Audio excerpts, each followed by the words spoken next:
سلیم اما بعد فاعوذ باللہ من الشیطان الرجیم بسم اللہ الرحمن الرحیم الصلاة والسلام علیک یا رسول اللہ وعلی آلک واصحابک یا حبیب اللہ الصلاة والسلام علیک یا نبی اللہ وعلی آلک واصحابک یا نور اللہ۔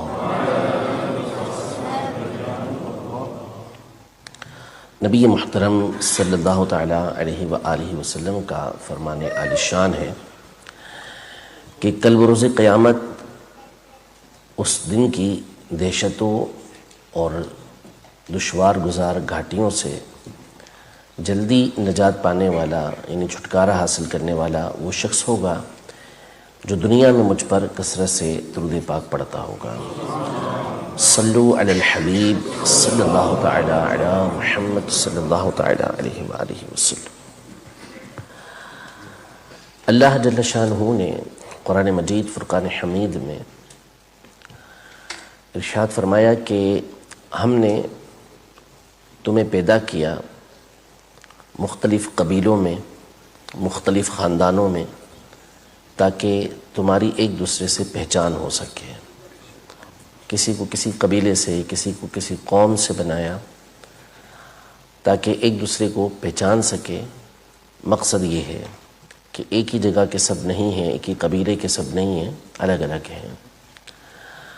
یعنی بطور انسان کے تمام برابر ہیں، لیکن ایمان اور تقوی کی بنیاد پر اللہ پاک نے بعض کو بعض پر فضیلت عطا فرمائی۔ فرمایا ان اکرمکم عند اللہ اتقاکم، تم میں سے اللہ کے نزدیک عزت والا زیادہ وہ ہے جو زیادہ تقوی والا ہے، پرہیزگاری والا ہے۔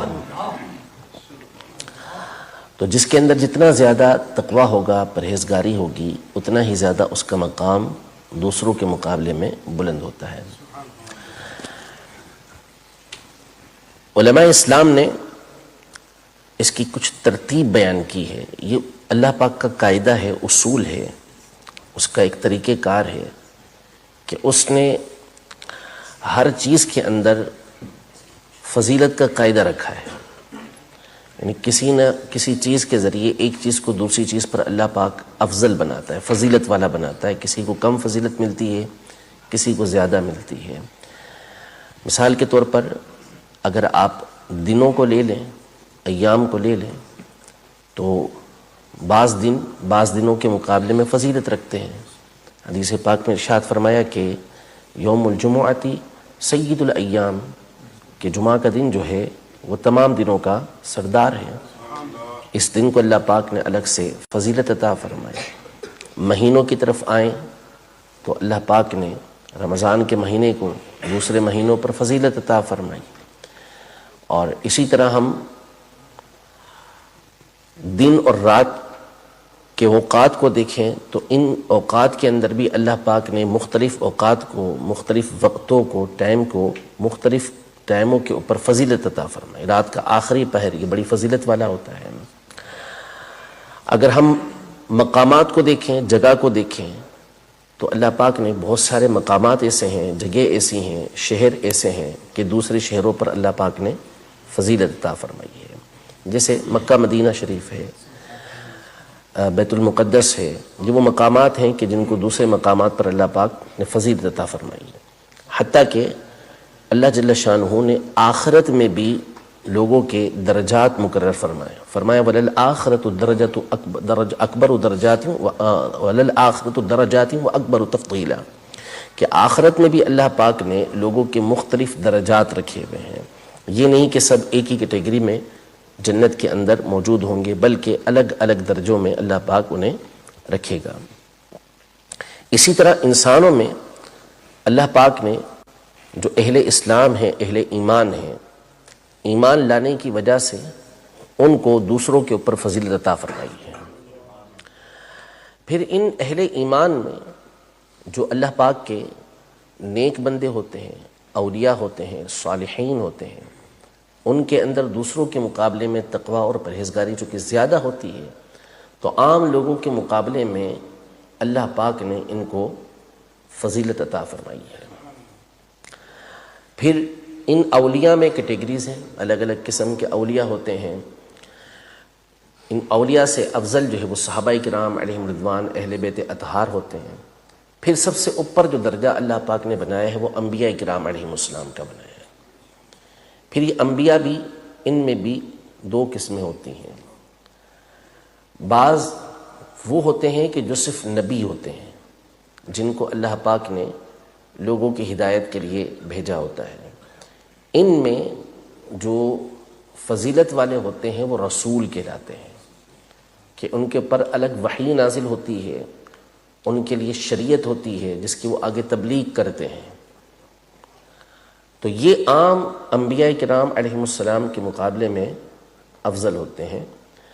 پھر ان رسولوں میں بھی اللہ پاک نے 5 پیغمبر ایسے ہیں، رسول ایسے ہیں جن کو سب سے زیادہ فضیلت عطا فرمائی ہے۔ ان کو اللہ پاک نے قرآن پاک میں اولو العزم فرمایا کہ یہ اولو العزم رسول کہلاتے ہیں، یعنی بہت زیادہ ہمت والے، بہت زیادہ اللہ پاک کی راہ کے اندر صبر سے کام لینے والے۔ یہ 5 انبیاء کرام علیہ السلام ہیں جن کا مقام اور مرتبہ دیگر تمام انبیاء کرام علیہ السلام سے بڑھ کر ہے۔ وہ 5 انبیاء کرام علیہ السلام ہمارے آقا علیہ السلام، حضرت سیدنا ابراہیم علیہ السلام، حضرت سیدنا موسیٰ علیہ السلام، حضرت سیدنا عیسیٰ علیہ السلام اور حضرت سیدنا نوح علیہ السلام، یہ اولو العزم رسول کہلاتے ہیں، اور ان کا مقام و مرتبہ دوسرے انبیاء کے مقابلے میں زیادہ ہے۔ پھر ان میں جو سب سے زیادہ فضیلت اللہ پاک نے عطا فرمائی ہے وہ ہمارے آقا صلی اللہ علیہ وسلم کی ذات گرامی ہے، کہ ان کو اللہ پاک نے سب سے افضل بنایا۔ اعلیٰ حضرت رحمۃ اللہ تعالی فرماتے ہیں کہ خلق سے اولیاء، اولیاء سے رسول، اور رسولوں سے اعلیٰ ہمارا نبی۔ سب رسولوں سے اعلیٰ اللہ پاک نے نبی پاک صلی اللہ علیہ وسلم کی ذات گرامی کو بنایا۔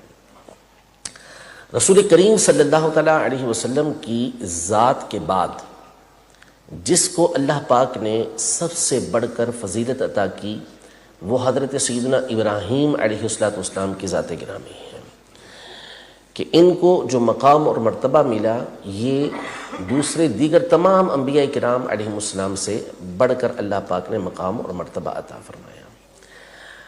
لیکن ان کا مقام و مرتبہ یہ ایسے ہی نہیں تھا۔ ایک تو انبیاء کرام علیہ السلام اللہ پاک ان کا مقام و مرتبہ ویسے بلند فرماتا ہے، لیکن ان کی جو زندگی ہوتی ہے، جب ہم ان کی سیرت کو پڑھتے ہیں، ان کے حالات کو پڑھتے ہیں کہ کس طرح سے انہوں نے اپنے لوگوں کو، اپنی امتوں کو یہ اللہ پاک کی عبادت کی طرف بلایا، آخرت کی طرف بلایا، اپنے رسول ہونے کی طرف بلایا، پھر اس پر جو تکلیفیں ان کو پہنچتی ہیں اور جس پر وہ صبر کرتے ہیں، جب اسے پڑھتے ہیں تو پھر واضح ہو جاتا ہے کہ ان کی آزمائشیں، ان کی مشکلات یہ دوسروں کے مقابلے میں بہت زیادہ ہوتی ہیں۔ حضرت سیدنا ابراہیم علیہ السلام کی ذات وہ ہے کہ قرآن مجید فرقان حمید میں اللہ پاک ارشاد فرماتا ہے کہ وَإِذِ ابْتَلَىٰ إِبْرَاهِيمَ رَبُّهُ بِكَلِمَاتٍ فَأَتَمَّهُنَّ، کہ یاد کیجئے جب آپ ابراہیم علیہ السلام کو ان کے رب نے کچھ باتوں کے ذریعے آزمایا، کچھ امتحانات ان کے لیے، تو فَأَتَمَّهُنَّ، انہوں نے ان تمام امتحانات کو پورا کر دیا۔ تو اللہ پاک نے ارشاد فرمایا کہ انی جاعلک للناس اماما، کہ میں تمہیں لوگوں کا پیشوا بنانے والا ہوں۔ حضرت ابراہیم علیہ السلام کو اللہ نے یہ فضیلت عطا کی کہ ایک تو آپ ابو الانبیاء ہیں، انبیاء کرام علیہم السلام اکثر آپ علیہ السلام کی اولاد میں سے، حتیٰ کہ بعض علماء نے ذکر فرمایا کہ قریب کچھ 40,000 پیغمبر آپ کی اولاد میں سے گزرے ہیں۔ قرآن مجید فرقان حمید میں آپ نے، اللہ پاک نے ان کی دعا ذکر کی کہ وَجْعَلْ لِي لِسَانَ صِدْقٍ فِي الْآخِرِينَ، کہ اے اللہ آنے والے لوگوں میں میرے لیے تعریف رکھ دے، کہ آنے والے لوگ میری تعریف کریں۔ تو سیدنا ابراہیم علیہ السلام کی یہ دعا قبول ہوئی، اور کوئی مذہب ہو وہ حضرت ابراہیم علیہ السلام کی طرف اپنی نسبت کرنا یہ پسند کرتا ہے۔ یہودی اس بات کے دعوے دار تھے کہ ہم دین ابراہیمی پر ہیں، عیسائی اس بات کے دعوے دار تھے کہ ہم دین ابراہیم پر ہیں، بلکہ وہ تو آگے بڑھ کے یہ گفتگو کیا کرتے تھے کہ یہودی کہتے تھے ابراہیم علیہ السلام یہودی تھے، عیسائی کہتے کہ وہ عیسائی تھے۔ اللہ پاک نے فرمایا کہ ابراہیم علیہ السلام تو ان دونوں سے پہلے گزر چکے ہیں، یہودی حضرت یعقوب علیہ السلام کی اولاد سے ہیں اور وہ ان سے کافی پہلے گزر چکے، عیسائی یہ بعد میں عیسیٰ علیہ السلام کے پیروکار ہوئے اور وہ بہت پہلے گزر چکے تھے۔ حتیٰ کہ جو مشرکین مکہ تھے، جو کسی آسمانی مذہب کو ماننے والے نہیں تھے نبی پاک صلی اللہ علیہ وسلم کے دور میں، وہ بھی اپنے آپ کو حضرت ابراہیم علیہ السلام کی طرف نسبت کرنا کہ ہم حضرت ابراہیم علیہ السلام کی باتوں کو ماننے والے ہیں، یہ فخریہ بیان کرتے تھے، اگرچہ کہ وہ باتیں ان میں نہیں پائی جاتی تھیں۔ تو اللہ نے حضرت ابراہیم علیہ السلام کو مخلوق کے درمیان محبوب بنا دیا، محبت لوگوں کے دلوں کے اندر پیدا کر دی۔ لیکن کیا یہ ایسے ہی ہو گیا؟ ایسے نہیں، بلکہ بڑی بڑی قربانیاں آپ نے اللہ کی راہ کے اندر دی۔ مشہور واقعہ ہے، وہ واقعہ بھی سنیں اور اس کے اندر جو نوٹ کرنے والی باتیں ہیں انشاءاللہ وہ بھی میں عرض کرتا ہوں، توجہ کے ساتھ سنیے گا۔ آپ کا یہ واقعہ مشہور ہے کہ جب آپ اپنے علاقے سے ہجرت کر کے ملک شام کی طرف جانے لگے تو راستے میں آپ ایک بستی سے گزرے، تو وہاں آپ نے دیکھا کہ لوگ جو ہے وہ ایک بادشاہ کی عبادت کر رہے ہیں، اس کو اپنا خدا مان رہے ہیں۔ تو ابراہیم علیہ السلام نے اس کا انکار کیا کہ خدا ایک ہے، عبادت کے لائق صرف اللہ پاک کی ذات ہے، کسی دوسرے کی عبادت ہو ہی نہیں سکتی۔ وہ بادشاہ نمرود تھا، اس کا نام تفاسیر کے اندر تفسیروں میں نمرود لکھا ہوا ہے۔ لوگوں نے حضرت ابراہیم علیہ السلام کی یہ شکایت اس نمرود کے سامنے کی، تو پھر انہوں نے ایک بہت بڑی آگ حضرت ابراہیم علیہ السلام کے لیے جلوائی۔ قرآن پاک میں اللہ پاک نے سورۃ الانبیاء میں بھی اس کا تذکرہ کیا، اور اسی طرح اللہ پاک نے سورہ عنکبوت میں بھی اس کا تذکرہ کیا کہ ان لوگوں نے آگ لگانے کا اہتمام کیا اور بہت بڑی آگ آپ کے لیے مقرر کی۔ ابراہیم علیہ السلام کو اس آگ میں ڈالنے کے لیے منجمید کے اندر رکھا گیا، اور جیسے گلیل ہوتی ہے یا مشین ہوتی ہے اس کے ذریعے سے آپ کو اس آگ کے اندر ڈالا گیا۔ قرآن پاک میں فرمایا کہ جب آپ آگ میں ڈالے جا رہے تھے، پھینکا جا رہا تھا آپ کو، تو قلنا یا نار کونی بردا وسلاما علی ابراہیم، ہم نے کہا کہ اے آگ ابراہیم پر ٹھنڈی اور سلامتی والی ہو جا، ٹھنڈی بھی ہو جا اور سلامتی والی بھی ہو جا۔ تو آگ جو ہے وہ گلزار کے اندر تبدیل ہو گئی، باغ کے اندر تبدیل ہو گئی۔ اب یہاں پر جو نوٹ کرنے والی بات ہے وہ یہ ہے کہ جس وقت حضرت ابراہیم علیہ السلام کو آگ میں ڈالا جا رہا تھا تو صحیح حدیث پاک میں ہے کہ حضرت جبریل علیہ السلام یہ حضرت ابراہیم علیہ السلام کے پاس آئے اور گزارش کی کہ آپ مجھے حکم دیجئے، میں آپ کی مدد کروں اور اس آگ سے آپ کو محفوظ رکھوں، آگ ختم کر دیں۔ تو آپ نے فرمایا کہ مجھے تمہاری کوئی حاجت نہیں، حاجت صرف اللہ کی ہے، اسی کی طرف محتاجی ہے۔ تو جبریل علیہ السلام نے عرض کی کہ آپ پھر اللہ کی بارگاہ میں سوال کیجیے کہ اللہ پاک آگ کو بجھا دے، آپ کو اس آگ سے محفوظ رکھے۔ تو آپ نے فرمایا کہ علم ہو بحالی عن سوالی، کہ جو میرا سوال ہے اللہ پاک میرے حال کو اور میرے سوال کو بخوبی جانتا ہے، اگر اس نے محفوظ رکھنا ہے تو وہ خود ہی محفوظ رکھے گا۔ یہ یقین کی بہت اعلیٰ منزل کہلاتی ہے، بہت بڑی کیٹیگری کہلاتی ہے کہ اللہ پاک سے سوال کرنے کا، دعا کرنے کا حکم ہوتا ہے، لیکن چونکہ آپ ایک امتحان کے اندر مبتلا کیے جا رہے تھے، ایک امتحان کے اندر ڈالے جا رہے تھے، تو اس موقع پر آپ نے اللہ سے سوال اس لیے نہیں کیا کہ اللہ کی رضا اس کے اندر ہے کہ مجھے آگ کے اندر ڈالا جائے. اب یہ ہوگی ساری بات. اب ایسا معاملہ کرنے والا یہ انتہائی تجربے کار شخص ہوتا ہے اور بہت ساری دنیا کی چیزیں دیکھ چکا ہوتا ہے, ایک زندگی گزار چکا ہوتا ہے. لیکن ابراہیم علیہ السلام کی عمر مبارک اس وقت 16 سال سے بھی کم تھی, ابھی پورے 16 سال کے بھی نہیں ہوئے تھے. اس وقت آپ کا یہ امتحان ہو رہا ہے اور آپ اپنے امتحان کے اندر پورا اتر رہے ہیں. اللہ پاک نے جس معاملے میں آپ کو آزمایا فَأَتَمَّهُنَّ, آپ نے اس معاملے کو پورا کر دیا. قرآن مجید فرقان حمید میں آپ کے واقعات سب سے زیادہ ذکر کیے گئے, کئی واقعات اللہ پاک نے بیان فرمائے. تو یہ اتنا بڑا امتحان یہ حضرت ابراہیم علیہ السلام کا لیا گیا, لیکن آپ اس میں اس عمر کے اندر مکمل طور پر کامیاب ہو گئے. تو جیسے جیسے بندے کے امتحانات زیادہ ہوتے ہیں اتنا ہی زیادہ اللہ پاک مقام اور مرتبہ یہ عطا فرماتا ہے. اچھا, اب یہاں پر یہ ہے, آگے چلنے سے قبل ان کی مزید باتیں سننے سے قبل, کہ ہمیں اس بات کا حکم ہے کہ ہم اللہ تبارک و تعالی سے ہر صورت میں عافیت کا سوال کریں گے.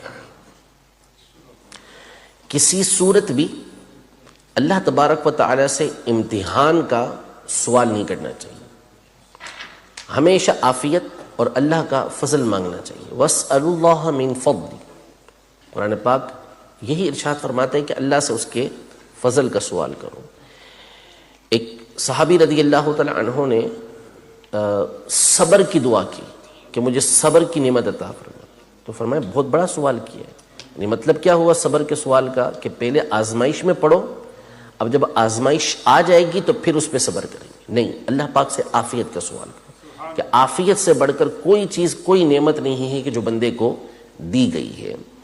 تو اس لیے اول تو اللہ تبارک و تعالی سے کسی طرح کی آزمائش طلب نہیں کرنی چاہیے. ہم جیسوں کے لیے حکم یہ ہے کہ ہم اللہ تبارک و تعالی سے عافیت کا سوال کریں گے.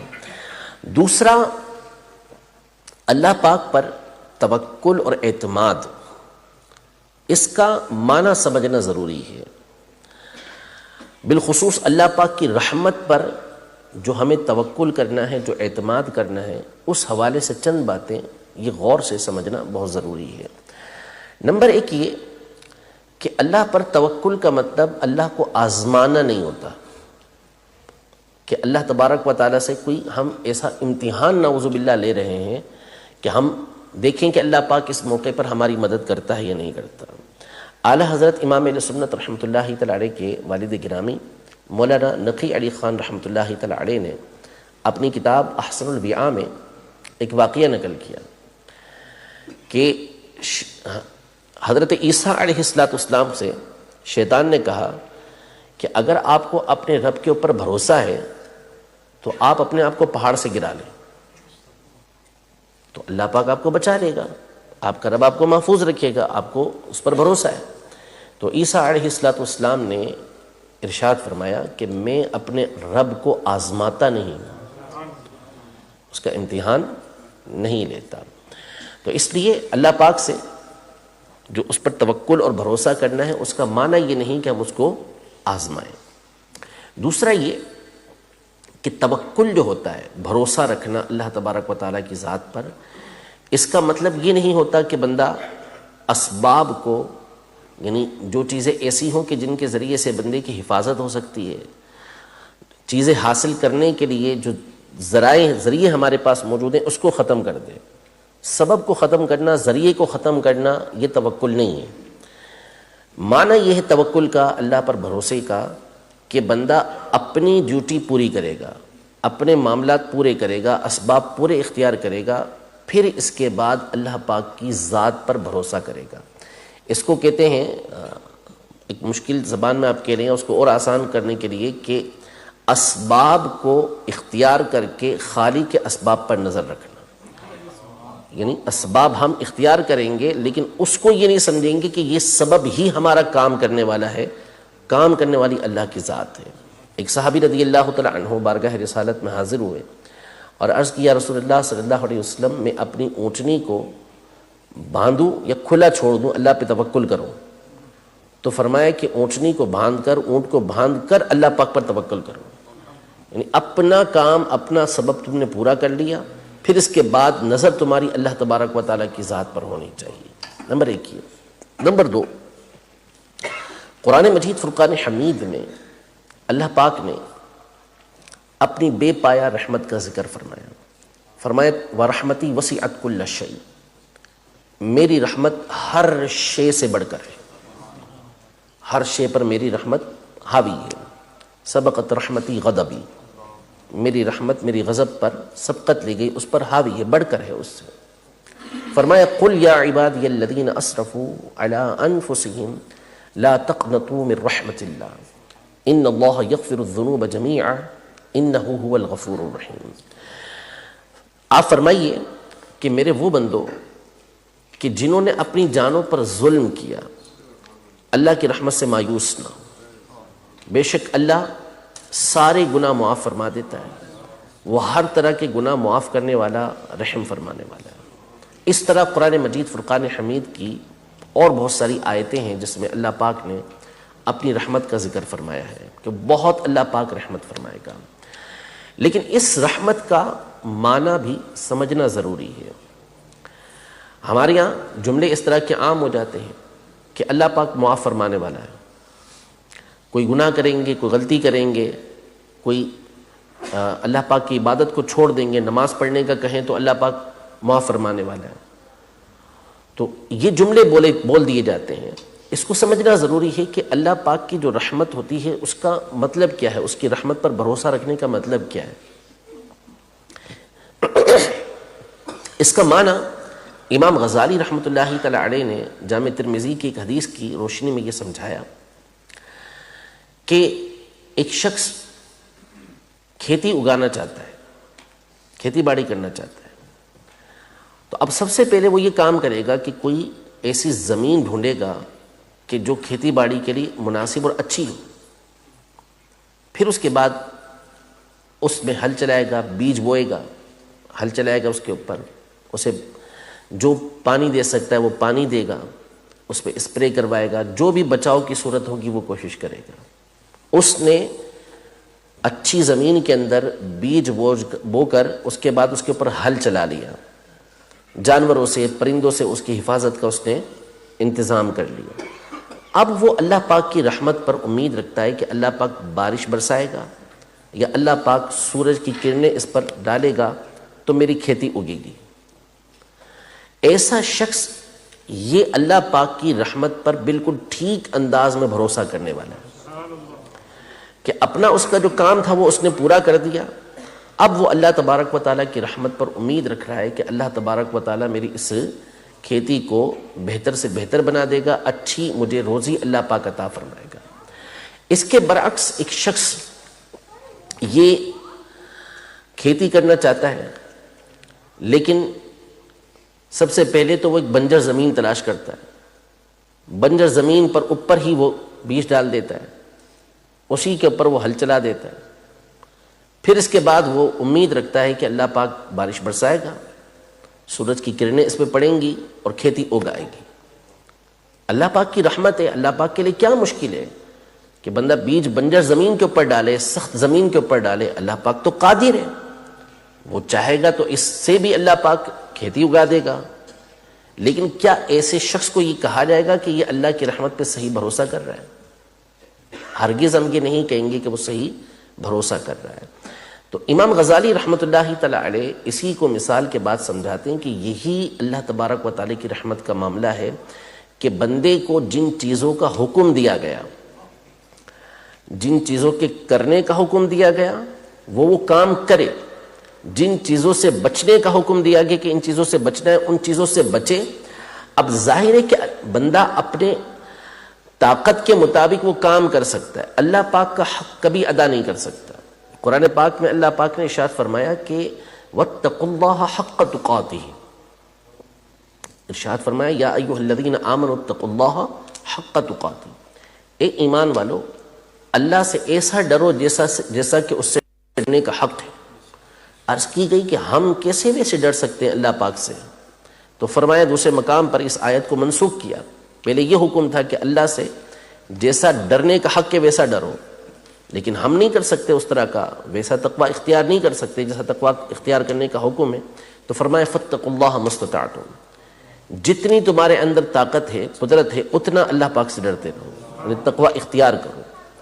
تو بندہ اپنی طاقت کے مطابق، اپنی استطاعت کے مطابق اللہ پاک کو راضی کرنے والے کام کرتا ہے، لیکن حقیقتاً وہ اللہ پاک کو کے حق کو کسی صورت بھی ادا نہیں کر سکتا. تو اب وہ کام کرنے کے بعد اللہ پاک کی رحمت پر امید رکھتا ہے کہ اللہ میں نے نماز پڑھ لی، میں نے روزہ رکھ لیا، میں نے زکوٰۃ ادا کر لی، میں نے حج ادا کر لیا، مجھے جو والدین کے ساتھ حسن سلوک کرنے کا حکم تھا وہ میں نے کیا، مجھے اپنے پڑوسیوں کے ساتھ اچھا سلوک کرنے کا حکم تھا وہ میں نے کیا، اولاد کے حقوق ادا کرنے کا حکم تھا وہ میں نے ادا کیے، اپنے تمام کے تمام معاملات جن کے کرنے کا حکم تھا وہ کیا. جن چیزوں سے تو نے بچنے کا حکم دیا، تو نے چوری سے بچنے کا حکم دیا، تو نے زنا سے بچنے کا حکم دیا، ڈاکہ ڈالنے سے بچنے کا حکم دیا، جھوٹ بولنے سے بچنے کا حکم دیا، غیبت سے بچنے کا حکم دیا، میں نے بچنے کی کوشش کی. اے اللہ ان باتوں کو اپنی بارگاہ میں قبول فرما لے. تو ایسے بندے کو کہیں گے کہ یہ بندہ وہ پہلے بندے کی طرح ہے کہ جو اپنا کام پورا کر کے اللہ پاک کی ذات کے اوپر بھروسہ کر رہا ہے. جبکہ دوسرا بندہ کہ جو گناہ کرے اور گناہ کرنے کے بعد پھر اللہ تبارک و تعالیٰ کی رحمت کے اوپر بھروسہ کرے کہ اللہ پاک معاف فرما دے گا. تو جامع ترمذی کی حدیث مبارکہ ہے، ارشاد فرمایا کہ ایسا آدمی بے وقوف ہے کہ جو گناہ کر کے اللہ پاک کی رحمت پر امید رکھ رہا ہوتا ہے. اور فرمایا کہ عقل مند وہ ہے کہ جو موت کے بعد کی تیاری کرتا رہے. اصل عقل مند وہ بندہ ہے. تو اللہ پاک کی رحمت پر امید رکھنے کا ہرگز یہ معنی نہیں ہے. بس معنی یہ ہے اللہ پاک کی رحمت پر امید رکھنے کا کہ اگر بندے سے غلطی ہو جائے اور بتقاضۂ بشریت اس سے غلطی ہوتی ہے، گناہ اس سے ہو جاتے ہیں، تو اب مایوس نہ ہو. اللہ پاک نے اپنی رحمت کا ذکر کیا تو یہ نہیں فرمایا کہ تم گناہ کرو، اب کوئی مسئلہ ہی نہیں ہے، گناہ کرتے رہو، یہ نہیں فرمایا، بلکہ اپنی رحمت کا ذکر کرنے کے بعد فرمایا کہ لا تقنطوا من رحمت اللہ، اللہ کی رحمت سے مایوس مت ہو کہ گناہ ہو گیا اب میرا کیا بنے گا، اب تو کچھ بھی نہیں ہو سکتا. نہیں، بلکہ اللہ پاک کی رحمت کا معنی یہ ہے کہ گناہ ہو گیا تو اس کی بارگاہ کے اندر بندہ حاضر ہو جائے. یہ اصل اللہ تبارک و تعالیٰ پر توکل کرنا ہے، بھروسہ کرنا ہے. یہی حضرت ابراہیم علیہ السلام کی سیرت کا ہمیں سب سے پہلا درس ہے. دوسرا واقعہ آپ کے اللہ تبارک و تعالیٰ پر بھروسہ کرنے کا قرآن مجید فرقان حمید میں دو مقامات پر مشہور واقعات کا ذکر کیا گیا. ایک تو حضرت ابراہیم علیہ السلام جب بہت بڑی عمر ہو گئی آپ کی، بعض روایتوں کے مطابق تقریباً 120 سال کی عمر تھی آپ کی، اس وقت تک آپ کے یہاں اولاد نہیں ہوئی تھی. تو اللہ تبارک و تعالیٰ نے حضرت سیدنا اسماعیل علیہ السلام کی صورت میں آپ کو بیٹے کی نعمت عطا فرمائی. اب آپ خود سوچیں کہ کسی کی عمر اتنی بڑی ہو اور اس عمر میں اسے اللہ تبارک و تعالیٰ اولاد عطا فرمائے، اور اولاد بھی اولاد نرینہ عطا فرمائے، لڑکا عطا فرمائے، اور پھر لڑکا بھی وہ کہ جس کے چہرے پر نبوت کے آثار موجود ہوں. اسماعیل علیہ السلام کی صورت میں اللہ پاک نے حضرت ابراہیم علیہ السلام کو بہت بڑی نعمت عطا کی، اور اس کو رحمت کہیں پر ذکر کیا اللہ پاک نے، حلم والا، علم والا حضرت اسماعیل علیہ السلام کے لیے ذکر کیا، تعریفیں کی قرآن پاک نے حضرت اسماعیل علیہ السلام کی. لیکن حضرت اسماعیل علیہ السلام کے ذریعے نہیں، اولاد کے ذریعے حضرت ابراہیم علیہ السلام کی آزمائش ہوئی. ایک تو مشہور آزمائش آپ کی قربانی کے حوالے سے ہوئی. دوسرا، جب اسماعیل علیہ السلام ابتدا میں کچھ بڑے ہوئے تو اللہ پاک کی طرف سے حکم ہوا کہ ان کو دور کسی مقام پہ چھوڑ کر آ جائیں. حضرت ابراہیم علیہ السلام یہ شام میں رہتے تھے، ملک شام کے اندر ہجرت کر کے وہاں پر گئے تھے. جب اسماعیل علیہ السلام کچھ بڑے ہوئے، اللہ پاک کی طرف سے، بڑے ہونے سے مراد ابھی چھوٹے ہی تھے آپ، تو اللہ پاک کی طرف سے حکم یہ ہوا کہ ان کو اور ان کی والدہ حضرت ہاجرہ رضی اللہ تعالی عنہا کو آپ چھوڑ کے آ جائیں. تو اب آگے اب دیکھیے گا کہ انبیاء کرام علیہ السلام کی جو صحبت ہوتی ہے، ان کی تعلیمات ہوتی ہیں، اس کا اثر کیسا ہوتا ہے۔ ابراہیم علیہ السلام اللہ پاک نے حکم ارشاد فرمایا تو اس کے بعد یہ نہیں کہا کہ اللہ تو نے اتنے عرصے کے بعد تو مجھے یہ نعمت عطا کی ہے، بیٹا عطا کیا ہے، اور اب تیرا یہ حکم آ رہا ہے کہ میں اس کو دور چھوڑ کے آ جاؤں۔ آپ اللہ کی بارگاہ میں عرض کر سکتے تھے کہ اللہ بیٹے کو اپنے پاس رکھنا چاہتا ہوں، لیکن چونکہ اللہ تبارک و تعالیٰ کا حکم آ گیا، ابراہیم علیہ السلام اپنی اہلیہ کو اور اپنے بیٹے کو لے کر چلے اور مکہ مکرمہ کی اس وادی کے اندر، کہ جس کو قرآن پاک فرماتا ہے کہ انی اسکنت بواد غیر ذی زرع، کہ ان کو ایسی وادی کے اندر ایسی جگہ پر چھوڑ کے رہے جو بنجر تھی، کچھ بھی وہاں پر نہیں تھا۔ دونوں کو وہاں رکھا، بٹھایا، کچھ کھجوریں، کچھ پانی ان کو دیا، واپس چلے۔ تھوڑا سا آگے بڑھے تو حضرت ہاجرہ انہوں نے گزارش کی کہ آپ کہاں ہمیں چھوڑ کے جا رہے ہیں؟ آپ نے کوئی جواب نہیں دی۔ پھر انہوں نے کہا کہ آپ ہمیں اس ویران جگہ پہ چھوڑ کے کس کے بھروسے پر جا رہے ہیں؟ کوئی جواب نہیں دیا۔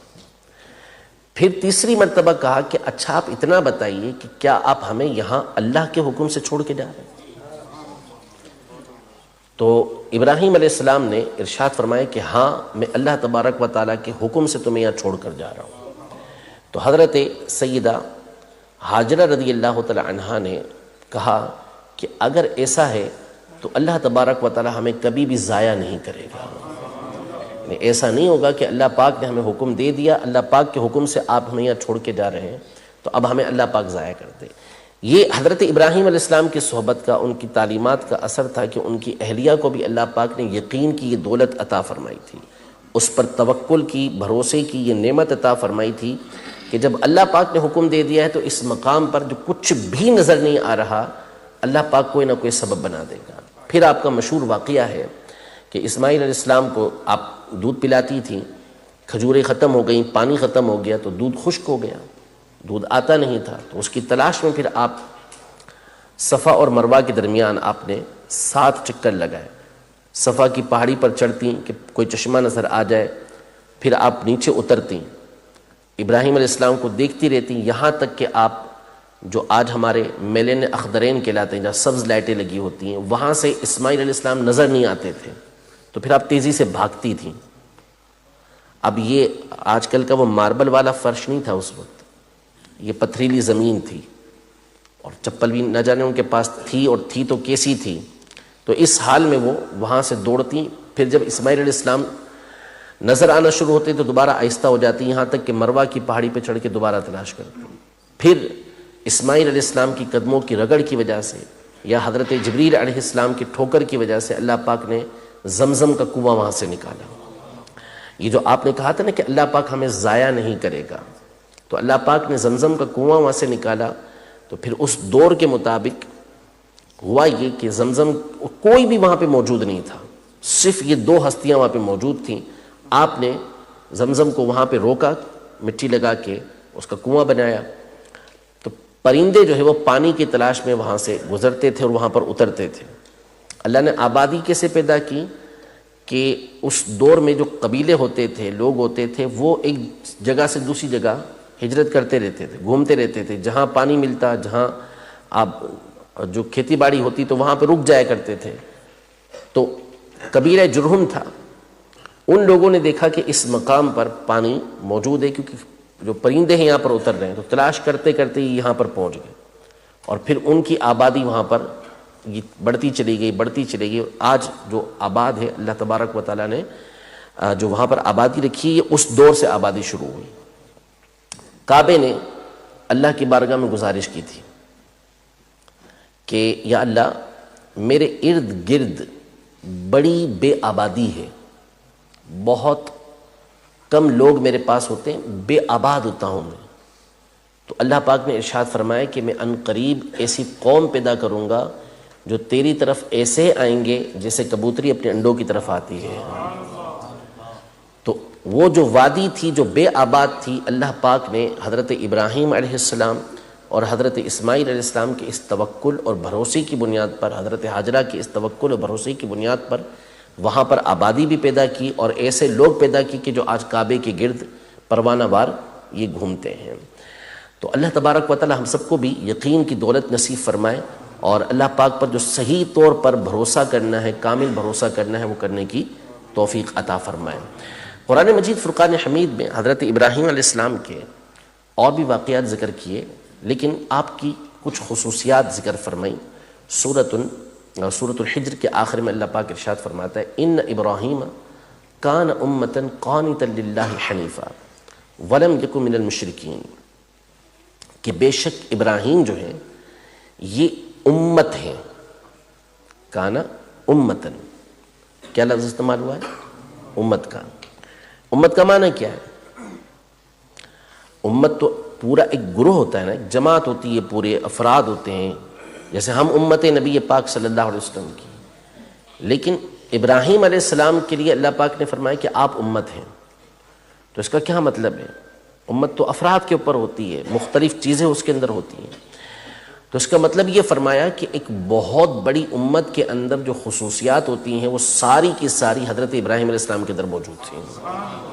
کان امتن، کہ وہ ایک امت ہے، مختلف خصوصیات، مختلف قسم کی خصلتیں، مختلف قسم کی خوبیاں اللہ پاک نے آپ کی ذات کے اندر یہ رکھی ہوئی تھی۔ قانتا للہ، اللہ پاک کی فرما برداری کرنے والے تھے، مشرکین میں سے نہیں تھے۔ شاکرا لانعمہ، اپنے رب کی نعمتوں کا شکر ادا کرنے والے تھے۔ اجتباہ و ہداہ الی صراط مستقیم، ان کو اللہ نے چن لیا اور اللہ نے سیدھے راستے کی طرف ہدایت دی۔ وآتیناہ فی الدنیا حسنہ وانہ فی الآخرۃ لمن الصالحین، کہ اللہ پاک نے ان کو دنیا کے اندر بھلائی عطا فرمائی اور آخرت میں بھی یہ بہترین نیک لوگوں میں سے ایک ہوں گے۔ بس آخر میں دو باتیں یہاں پر سمجھنے والی ہیں کہ شاکرا لانعمہ، وہ اپنے رب کی نعمتوں کا شکر ادا کرنے والے تھے۔ صبر اور شکر، علماء کا اس میں اختلاف ہے کہ صبر یہ بڑی خصلت ہے، اعلیٰ خصلت ہے، یا شکر اعلیٰ خصلت ہے۔ بعض علماء نے فرمایا کہ صبر اچھی خصلت ہے، بڑی خصلت ہے، یعنی بڑی خوبی جو ہے، زیادہ خوبی صبر کے اندر موجود ہے۔ بعض علماء نے فرمایا کہ شکر جو ہے یہ زیادہ فضیلت والی چیز ہے۔ ایک حدیث پاک میں ارشاد فرمایا کہ الطاعم الشاکر کالقائم الصابر، کہ جو کھانا کھانے کے بعد شکر ادا کرنے والا ہے وہ اس شخص کی طرح ہے کہ جو صبر کر کے ساری رات اللہ پاک کی بارگاہ میں قیام کرتا ہے۔ اب یہ بہت تفصیل ہے اس کے اندر، لیکن اللہ پاک کی نعمتوں کا شکر ادا کرنا یہ اللہ پاک کو بہت پسند ہے۔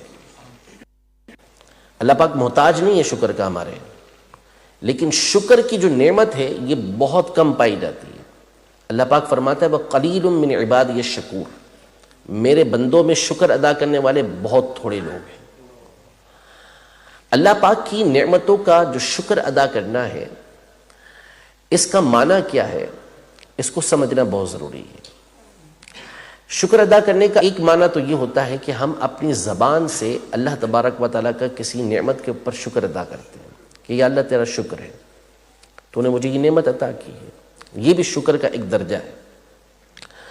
دوسرا، دل میں اللہ پاک کی اس نعمت کا اعتراف کرنا، اسے تسلیم کرنا، اس کا خیال لانا کہ یا اللہ تو نے مجھے یہ نعمت عطا کی، یہ اس سے تھوڑا سا اوپر کا درجہ ہوتا ہے۔ سب سے بڑھ کر جو شکر کا درجہ ہے وہ یہ ہے کہ اللہ پاک نے جو نعمت جس مقصد کے لیے عطا کی ہے اس مقصد میں اس نعمت کو استعمال کرنا۔ اب اس کو کسی بھی مثال کے ذریعے آپ سمجھ سکتے ہیں، اور ایک مثال میں دیتا ہوں، پھر آپ اس کو دوسری مثالوں میں خود دیکھ سکتے ہیں۔ اللہ نے آنکھ کی نعمت عطا کی، تو ہم زبان سے اللہ پاک کا شکر ادا کریں کہ اللہ تیرا شکر ہے کہ تو نے مجھے دیکھنے کی قوت عطا کی، نابینا نہیں بنایا، بینا بنایا مجھے، یہ زبان سے آپ نے شکر ادا کیا۔ پھر دل کے اندر آپ تسلیم کرتے ہیں، سوچتے ہیں کہ کتنی بڑی نعمت اللہ پاک نے مجھے عطا کی ہے، اگر میں نابینا ہوتا تو میرے ساتھ کیا ہوتا، میں کیسے زندگی کو گزارتا۔ یہ دل کے اندر شکر کے جذبات پیدا ہوں۔ لیکن ان سب سے بڑھ کر جو شکر کا درجہ ہے وہ یہ ہے کہ اللہ پاک نے جو آنکھ کی نعمت عطا کی ہے، اب اس نعمت کو آپ اسی جگہ استعمال کریں جہاں استعمال اللہ پاک پسند فرماتا ہے۔ اب زبان سے کہہ رہے ہیں یا اللہ تیرا بہت شکر ہے کہ تو نے مجھے آنکھ کی نعمت عطا کی، لیکن دیکھ رہے ہیں غیر محرم عورت کو. یا اللہ تیرا بہت شکر ہے کہ تو نے مجھے یہ ہاتھ کی نعمت عطا کی، لیکن اسی ہاتھ سے کسی کا مال چھین لیا. اللہ تیرا شکر ہے تو نے مجھے گونگا نہیں بنایا، زبان کی نعمت عطا کی مجھے، لیکن اسی زبان سے اسی وقت جھوٹ بول رہے ہیں، غیبت کر رہے ہیں، چغلیاں کر رہے ہیں. تو یہ شکر نہیں ہے. شکر کی حقیقت یہ ہے کہ اللہ پاک نے جس مقصد کے لیے نعمت عطا کی ہے اس مقصد میں اس کو استعمال کرنا. اب اس کو آپ جسم کے کسی بھی حصے کے حوالے سے دیکھ لیں، یا دیگر نعمتیں، مال کی نعمت اللہ نے عطا کی، اولاد کی نعمت اللہ پاک نے عطا کی، ایمان کی نعمت اللہ پاک نے عطا کی، اس تمام کو بندے کو سمجھنا اور اس کا اسی انداز میں شکر ادا کرنا یہ ضروری ہوتا ہے. دوسری اور آخری بات کہ سیدنا ابراہیم علیہ السلام جن کا مقام و مرتبہ مخلوق میں نبی پاک صلی اللہ علیہ وسلم کے بعد سب سے بڑھ کر ہے، لیکن اپنی تمام تر فضیلتوں کے بعد بھی حضرت ابراہیم علیہ السلام باوجود اس کے کہ آپ نبی پاک صلی اللہ علیہ وسلم کے بھی والد ہیں، آپ نبی پاک صلی اللہ علیہ وسلم کے بھی والد ہیں. حضور پاک صلی اللہ علیہ وسلم خود ارشاد فرماتے ہیں کہ انا دعوت ابی ابراہیم، میں اپنے والد ابراہیم علیہ السلام کی دعا ہوں. جب کعبہ حضرت ابراہیم علیہ السلام مکمل کر چکے تھے تو اللہ کی بارگاہ میں دعا کی تھی کہ ربنا وابعث فیہم رسولا منہم، اے اللہ انہی میں سے ان کے درمیان ایک عظیم الشان رسول کو بھیج جو ان پر تیری آیتوں کی تلاوت کرے، ان کو کتاب اور حکمت سکھائے، ان کو پاکیزہ کر دے. تو یہ جو دعا کی تھی اللہ پاک کی بارگاہ میں حضرت ابراہیم علیہ السلام نے، اللہ پاک نے قبول فرمائی اور نبی پاک صلی اللہ علیہ وسلم کی صورت میں ان کے درمیان رسول کو بھیجا تھا. تو نبی پاک صلی اللہ علیہ وسلم آپ کے والد ہیں، فضیلت ان کو حاصل ہے، لیکن دنیا میں بھی جتنی فضیلتیں ان کو حاصل ہوئیں وہ سب نبی پاک صلی اللہ تعالیٰ علیہ وآلہ وسلم کے وسیلے کے ذریعے حاصل ہوئیں. اور قیامت کے بارے میں صحیح حدیث مبارکہ کے اندر موجود ہے، نبی پاک صلی اللہ علیہ وسلم نے ارشاد فرمایا کہ اس دن حضرت آدم علیہ السلام اور ان کے ماں سوا جتنے ہیں سب میرے حاجت مند ہوں گے، حتیٰ ابراہیم، یہاں تک کہ ابراہیم علیہ السلام بھی میری طرف حاجت روا ہوں گے، کہ میری حاجت ان کو ہوگی. اعلیٰ حضرت رحمۃ اللہ تعالیٰ علیہ اسی لیے ارشاد فرماتے ہیں جو ان سے مستغنی ہوا وہ جہنم میں گیا. جو نبی پاک صلی اللہ علیہ وسلم سے مستغنی ہوتا ہے کہ مجھے حضور پاک صلی اللہ علیہ وسلم کی ضرورت نہیں، تو ایسا ہو ہی نہیں سکتا. ہے خلیل اللہ کو حاجت رسول اللہ کی، کہ آپ اللہ کے خلیل ہیں، اللہ کے دوست ہیں، لیکن اس کے باوجود نبی پاک صلی اللہ علیہ وسلم کی طرف آپ کو قیامت کے دن بالخصوص محتاجی ہوگی کہ آپ علیہ الصلوۃ والسلام کی شفاعت کے بغیر کسی کو کوئی چارہ نہیں ہوگا. تو نبی پاک صلی اللہ تعالیٰ علیہ وآلہ وسلم کی مبارک سیرت، نبی پاک صلی اللہ علیہ وسلم کی مبارک سنتوں کو اپنائیں تاکہ قیامت کے دن نبی پاک صلی اللہ علیہ وسلم کی شفاعت ہمیں حاصل ہو سکے. باتیں بہت ساری ہیں کرنے والی، بس آخر میں خوبصورت سی بات، عشق و محبت والی بات عرض کرتا ہوں کہ بندہ نیک عمل کرتا ہے، نبی پاک صلی اللہ علیہ وسلم کو راضی کرنے والے کام کرتا ہے، اس پہ فضیلتیں بڑی آئی ہیں کہ یہ نیک عمل کریں گے تو یہ فضیلت ملے گی، یہ نیک عمل کریں گے تو یہ فضیلت ملے گی، یہ درود پاک پڑھیں گے تو اتنا ثواب ملے گا، یہ درود پاک پڑھیں گے تو اتنا ثواب ملے گا. بندے کو عبادت کرنی چاہیے، نبی پاک صلی اللہ علیہ وسلم کی سنتوں پر عمل کرنا چاہیے، ثواب کی امید ہونی چاہیے، نیت ہونی چاہیے، لیکن اصل مقصد جو ہے وہ خود اللہ اور اس کے رسول کی ذات ہونی چاہیے. اس کو سمجھیں. دو باتیں اس پر ہیں. ایک تو حضرت عیسیٰ علیہ السلام کا ایک واقعہ ہے کہ آپ ایک قوم کے پاس سے گزرے تو دیکھا کہ وہ بڑی کمزور ہوئی ہوئی ہے، تو پوچھا کہ ایسا کیوں ہے، کیا ہوا؟ وہ عبادت کرتے تھے. تو کہا ہم جنت کی طلب میں اللہ کی عبادت کر رہے ہیں. تو کہا تم اچھے لوگ ہو. پھر اس کے بعد آگے ایک قوم کے پاس سے گزرے تو دیکھا وہ ان سے بھی زیادہ عبادت کرتے ہوئے کمزور ہو گئے. تو پوچھا تمہارا کیا معاملہ ہے؟ تو کہا ہم جہنم سے ڈرنے کے لیے، اس سے بچنے کے لیے اللہ پاک کی عبادت کرتے. کہا تم بھی اچھے لوگ ہو. پھر آگے چلے تو دیکھا کہ کچھ لوگ ان سے بھی زیادہ عبادت کی وجہ سے کمزور ہوئے. تو پوچھا تمہارا کیا معاملہ ہے؟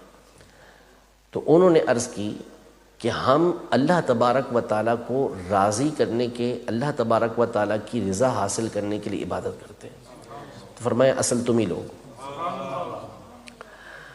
جنت ملے گی، دوزخ سے بچاؤ ملے گا، یہ لازمی ہے بندے کو، کہ قرآن پاک میں اللہ پاک نے اس کا حکم ارشاد فرمایا ہے. لیکن اصل اللہ پاک کو راضی کرنا ہونا چاہیے. اسی طرح ابھی شفاعت کی بات آئی تو اس میں عرض کرتا چلوں کہ حضور پاک صلی اللہ علیہ وسلم کی شفاعت ہم سب کو چاہیے، سوال بھی کرنا ہے، اس کی امید بھی رکھنی ہے. لیکن اصل جو عمل ہونا وہ رسول پاک صلی اللہ علیہ وسلم کو راضی کرنے کے لیے. اعلیٰ حضرت امام علیہ سنت رحمۃ اللہ تعالی علیہ سے کسی نے پوچھا کہ حضور کوئی ایسا درود پاک ارشاد فرمائے کہ جس کو پڑھوں تو نبی پاک صلی اللہ علیہ وسلم کی زیارت ہو جائے.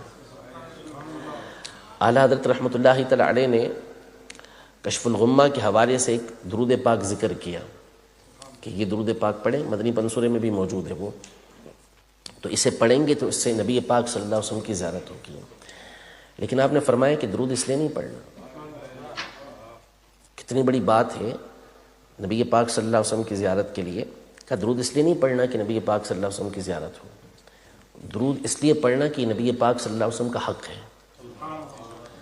آپ علیہ الصلوۃ والسلام کی رضا کے لیے، آپ کی ذات کے لیے درود پاک پڑھنا، باقی اس کے بعد پھر ان کا کرم ہے کہ وہ خود ہی زیارت عطا فرما لیں گے. وہ میں عرض کرنے لگا تھا کہ سنتوں پر عمل کرنا یہ نبی پاک صلی اللہ علیہ وسلم کی شفاعت کا ذریعہ بنے گا. نبی پاک صلی اللہ علیہ وسلم کی شفاعت کا ذریعہ بنے گا، ہمیں وہ حاصل کرنی ہے. لیکن اصل کیا ہے؟ نبی پاک صلی اللہ علیہ وسلم کو راضی کرنا ہے. سنتوں پر عمل اس لیے کرنا ہے کہ ہمارے آقا علیہ الصلوۃ والسلام ہم سے راضی ہو جائیں. جو سنتوں پر عمل کرتا ہے، ارشاد فرمایا کہ من احب سنتی فقد احبنی ومن احبنی کان معی فی الجنہ. جو مجھ سے میری سنت سے محبت کرتا ہے وہ مجھ سے محبت کرتا ہے، اور جو مجھ سے محبت کرتا ہے کل بروز قیامت میرے ساتھ جنت کے اندر ہوگا. اللہ جل شانہ ہم سب کو ان باتوں پر عمل پیرا ہونے کی توفیق عطا فرمائے. اب یہ باتیں حاصل کرنے کے لیے، نبی پاک صلی اللہ علیہ وسلم کی محبت اپنے دل میں پیدا کرنے کے لیے اور سنتوں کو بآسانی اپنی زندگی کے اندر رائج کرنے کے لیے سب سے بہترین ذریعہ یہ دعوت اسلامی کا مدنی ماحول ہے. اس پرفتن دور کے اندر اپنے ایمان کی حفاظت کے لیے، اپنے عمل کی حفاظت کے لیے اس سے بہترین اور خوبصورت ماحول آپ کو کہیں بھی نہیں ملے گا. تو اس سے وابستہ رہیں. مدنی مذاکرے جو امیر علیہ سنت کے ہوتے ہیں اسے پابندی کے ساتھ دیکھتے رہیں. ہفتہ وار اجتماع ہوتا ہے، اس میں شرکت کریں. جو قافلے اللہ کی راہ کے اندر سفر کرتے ہیں اس میں ساتھ سفر کریں. انشاءاللہ تبارک و تعالی باتیں بھی سیکھنے کو ملیں گی، نبی پاک صلی اللہ علیہ وسلم کی محبت میں بھی اضافہ ہوگا، اور اللہ نے چاہا تو قیامت میں آپ علیہ الصلوۃ والسلام کی شفاعت خاصہ میں سے بھی ہمیں حصہ نصیب ہوگا.